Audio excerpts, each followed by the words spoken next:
تاکہ آپ مزید آسانی سے اس کو سمجھ سکیں کہ میں بھی خیر و شر کی مناسبت سے ہوں زندگی، میں بھی خیر و شر کی مناسبت سے ہوں زندگی، جو برا بھی ہوں تو بہت برا تو نہیں ہوں میں۔ تو مراد یہ ہے کہ خیر و شر کی مناسبت کا ہونا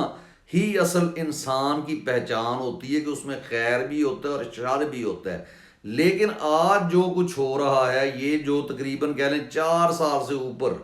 کا وقت جو ہے، ایک اشتہاری جو ہے وہ دوسرے ملک میں گزار کر آتا ہے 50 روپے کے اسٹام کے اوپر،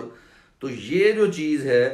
یہ ہمارے قانون کا، ہماری عدلیہ کا، ہمارے اداروں کا اور پوری عوام کا، یہ جو چیزیں ہیں یہ منہ چڑھا رہی ہیں، یہ ہنس رہی ہیں، دنیا ہمارے اوپر ہنس رہی ہے۔ یعنی ہم ذلت کی اتھاہ گہرائیوں میں گر چکے ہیں کہ نہ ہمارے ججز بول سکتے ہیں کہ اشتہاری ایک ہو جس نے صرف